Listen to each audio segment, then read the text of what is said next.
Jatuhkan lu.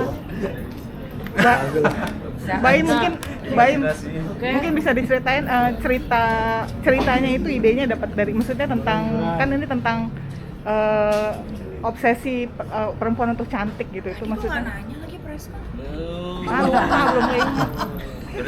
Ya, maksudnya gimana, maksudnya kenapa mengambil dari sisi yang perempuan-perempuan cantik tadi apa? Soalnya tadi kan maksudnya Karena kayak gitu. Baim lagi butuh perempuan cantik. Wah, pas banget nih kamera semua. Bagus, benar bagus. Tadi kerjain Enggak, gue. nama iya. Nama. Oke. Kalau itu Mbak, bukan saya nggak mau jawab, kayaknya ibu yang bisa lebih jawab. Iya. Karena kenapa perempuan bukan Padahal ibu gitu. yang paling jelek di sini kan. Sebenarnya tadi jawaban ibu itu di bawah buat saya pengetahuan, bukan, jadi kan ibu sudah melihat juga ya. Dan kenapa sebenarnya perempuan itu, kalau saya jujur ya, ceritanya itu ini beda kalau saya klisenya, dan saya tuh suka banget, tapi ketika bisa menyimpulkan ini sebuah film mengenai perempuan, kaget ketika saya punya narasi dari ibu yang jauh banget melebihi saya. Nah, sekarang coba ibu tolong bantu. Maksudnya yang tadi diomongin di bawah, Iya, ulang Bu, gitu. beneran. Sebagai perempuan tentunya perempuan yang kepengen cantik dan kepengen tetap awet muda ya. Itu bersyukur bahwa penulisnya adalah perempuan, jadi sangat sekali paham ya, dan details yang dalam menggambarkan itu apa yang menyangkut tema di surat ini. Tapi kalau mau diambil pesan moralnya, sebetulnya bukan hanya untuk perempuan saja, bahwa kita manusia itu suka lupa bahwa semua itu ada batasnya, semua itu hanya sementara kehidupan dunia ini, gitu ya. Jadi, nah tapi sering sekali yang terjadi, kok itu bertolak belakang dengan apa yang seharusnya kita lakukan, yaitu menghalalkan segala cara untuk mencapai tujuan atau ambisinya atau hawa nafsunya sebetulnya, gitu loh. Ini hal nilai-nilai yang paling dasar sekali dalam kehidupan dan karakter manusia, ya. Tapi luar biasanya dikemas dalam saya ini ya, nggak bisa membayangkan gitu bahwa sebetulnya ada manusia-manusia seperti itu. Nah, ini adalah menjadi sebuah metafor karakternya Freddy, karakter Luna, karakter Bahari sama karakter Oka gitu ya. Bagaimana ya kecintaan kita terhadap sesuatu lah gitu loh yang membuat kita lupa itu bahwa sesungguhnya cinta itu yang tanpa batas, hanya cinta kita sama Tuhan. Tapi dalam kehidupan yang horizontal, ya semua. Kalau yang berlebih ataupun kurang, nggak boleh. Intinya adalah bagaimana kita bisa mengontrol diri kita, karena setiap agama mengajarkan dan mengingatkan kepada kita, membimbing dan menuntut kita untuk bahwa musuh yang terbesar adalah dalam diri kita sendiri. Jadi inilah yang digambarkan juga dalam tokoh-tokoh ini ya, tanpa mudah-mudahan ini nggak spoiler ya. Ya, dan itu betul. Bahwa itu sebetulnya ada di dalam diri kita semua, ya. Betul. Bang Fedi gimana film horor pertama setelah beberapa Horor proses? Akhirnya. Akhirnya Makanya tadi yang selama terakhir ini kan itu, jadi terakhir. suami beristri 2. Iya. Sekarang main film horor itu gimana? Di sini 4 ya istilahnya. Ini udah. Ini semua istrinya. Di sini kuotanya habis. Ya akhirnya bisa pecah telur film horor pertama yang sebetulnya tuh tawaran ada, cuma memang mencari yang klik di hatinya itu sih yang di sini berasa gitu. Apa karena pemain perempuannya banyak makanya? Nggak tahu, tanya Baim kalau yang itu. Dalam kehidupan nyata dia suami yang baik hati sekali. Oh. Dan Alhamdulillah. setia. Amin. Tapi mungkin beradaptasinya gimana sih kan dari kemarin kan drama terus Ya, sekarang jadi ini memang di sini saya banyak sekali bertanya ke Baim dan ke Mbak Rati sebagai penulis skenario karena gini, kalau drama itu kan kita sebisa mungkin filmnya serealistis mungkin, selogis mungkin. Nah ini yang PR saya tuh, lah horor itu sudah nggak logis ya, goib gitu. Jadi saya harus berpikir logisnya itu seperti apa. Nah itu kan yang memang minim pengalaman ya. Nah itu emang cukup bawel lah nanya-nanya soal strukturnya, soal kapan boleh logis, kapan jangan logis, karena ini horor gitu kan. Nah, itu sih yang PR buat aku, dan dikasih peran yang tadi aku bilang skizofrenia itu juga PR besar, karena ini harus ditunjukkan tapi bisa sesimpel mungkin diterima penonton, karena kan nggak semuanya teredukasi soal skizofrenia ya, tapi harus terlihat kalau memang ini ada sesuatu nih orang gitu, dan itu jadi menegangkan, jadi seru, dan nggak sabar juga mau segera muncul filmnya. Tapi Gimana ngeliat hasilnya? pertimbangannya apa sih Kak akhirnya memutuskan bergabung gitu dalam film Supplier? Seandainya saya bisa cerita sekarang, cuma kalau yang rajin ngelihat tulisan saya di medsos mungkin bisa curiga, oh saya bisa nebak kenapa akhirnya dia mau main di sini. Kak Segitu Fedy, aja. Tapi risetnya gimana sih Kak, beranin tokoh yang skizo gitu Kak, risetnya? Risetnya?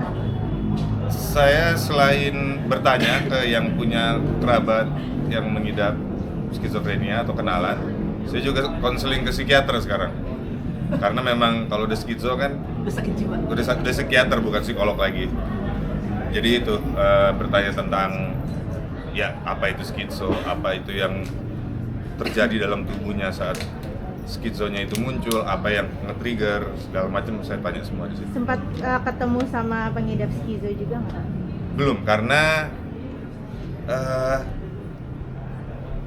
menurut saya itu lebih susah karena nggak semuanya nyaman untuk menceritakan. Sedangkan saya butuh, karena gini, kadang pengidap kalau ngejelasin itu tidak akan spesifik seperti dokter atau psikiater, karena kan ya mereka hanya bisa menjelaskan rasanya seperti A, rasanya seperti B, tapi saya butuh data yang lebih detail gitu soal istilah-istilah medisnya, soal apa yang terjadi di otaknya kalau nggak minum obat atau sesudah minum obat. Saya perlu lebih detail lagi, makanya ke yang lebih profesional untuk konsultasinya. Halo, kembali memerankan film horor nih. Yang dibilang ratunya film horor. Ini apa ya pertimbangan apalagi nih? Apalagi kan sempat ditawari juga kan sama Kak Baim gitu, dan akhirnya sekarang baru bisa bergabung. Seperti apa Kak?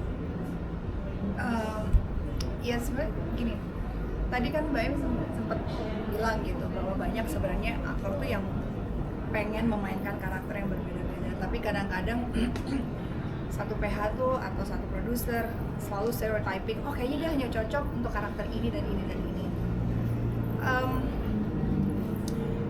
Sebenarnya saya kalau main film tuh cuma setahun tuh sekali, 2 kali gitu. Cuma kesannya memang horor terus, mungkin ya gitu dia. Tadi produser selalu ngeliat saya kayaknya cocoknya di horor gitu. Padahal pengen loh main drama kayak Bila Besok Ibu Menangis Aku Tiada gitu. Pengen gitu. Cuma kalau di sini kenapa aku mengiyakan, karena memang kayak tadi Bayu bilang, horornya tuh agak berbeda gitu. Mungkin bisa dibilang unsur dramanya juga banyak. Jadi bermain karakter gitu, bahwa setiap ensemble yang kita lihat di sini tuh punya apa ya? Punya daya tarik yang berbeda-beda dan saling berkaitan yang membuat karakter ini menjadi seperti kita di kehidupan nyata aja gitu. Kalau horor kan selama ini aku main film, maksudnya karakternya itu seperti di bubble atau dunia yang berbeda gitu. Kalau ini tuh aku bisa bilang kayak tadi Ibu bilang tuh, ini ada di mana aja, di kehidupan sehari-hari juga kita temuin gitu. Jadi itu yang membuat aku juga jadi kayak menarik ya, dan aku percaya Baim karena dia pemain juga ya gitu. Jadi aku percaya banget sama dia bahwa dia bisa mendeliver sesuatu yang kita ekspektasikan gitu. Karena mungkin kalau aku bukan mendeskripsikan PH lain atau director lain, semuanya bagus-bagus, semuanya keren-keren. Tapi entah kenapa kalau pemain tuh ada connection yang berbeda gitu loh, yang bisa kayak kita bahasanya nyambung gitu. Nah itu yang membuat aku jadi lebih seneng gitu didirect sama seseorang yang punya basic sama kayak kita, dan bisa membuat aku jadi kayak bantu gue dong, dongdak gue dong gitu, ibaratnya kayak push my limit gitu. Dan dia mau. Iya. Mau Gitu. Jadi itu sih. Kalau boleh di-spill mungkin ada yang mesti dirubah nggak sih dari sosok Luna Maya ini? Kalau kemarin kan sempat ada beberapa gitu kan. Iya. boleh. Dia nanya sama aku yang paling pertama, lu kalau syuting film kalau nggak makeup gimana? Bagus, seneng banget gitu, nggak usah makeup ya, bagus banget gitu. Karena mungkin Saya mau looknya natural semua ya, ini. bayangan orang gitu mungkin maunya Luna pengen kelihatan cantik aja gitu. Sebenarnya the more apa ya, di downgrade segimanapun dia tuh pengen aku mendowngrade seorang Luna Maya gitu. Aku bilang apain aja deh, mau ngapain gitu, terserah deh. Itu natural no make up gitu ya kak? Kalau laki-laki mau di make up gitu. Laki-laki nggak mau, nggak pakai makeup, khususnya Oka sih. Gue nggak bisa shading gue. Kalau blush on-nya kurang kinclong kita nggak ngetik ya. Iya, iya. Lebih dandy dibanding itu. Boleh diceritain tuh nggak sih tadi yang trailer yang terakhir yang kejar-kejaran di hutan itu seperti apa sih nanti seperti apa syutingnya dan juga kayak gimana? Kan Itu ini tadi jadinya syutingnya kayak sebulan, editnya sebulan. terus dinamika Sempurna itu. Tuh Oka, aku jawab. ya dinamika karakter antara Oka dan Fedi tadi tuh kan kayaknya Apa? Dinamikanya. iya maksudnya Sebenarnya boleh diomongin? Boleh. Nggak tahu deh. Nggak spill sih. Apa sih? Cuma kan maksudnya Oka sama Fedi tuh nggak, maksudnya Oh, itu dia kira kita- orang-orang yang saya cari-cari itu dia, bukan Fedi. Ya sayang. Arini. nah, Arini yang Arini. dicari. Ya iyalah nggak perlu. Masa laki-laki namanya Iya, Arini? laki-laki nyari lagi. Ternyata Fedi yang Arini. Saya yang Arini kan. Ya sayang Bapak. Kabarin Ya. dengan adanya udah ada tanda-tangan kontrak dengan PNS 10 negara dengan masuknya All Star juga di sini juga Pak Fendi harus di deliver perannya itu lain gitu dari yang lain gitu kan, ada pressure tersendiri nggak sih bagi kakak? Dari awal saya bilang sama semuanya, saya kok nggak pernah ngerasa nervous ya. Karena gini loh, orang nervous itu, jangan sayang Bapak. Orang nervous itu ketika dia belum ada bayangan apa yang dia lakuin.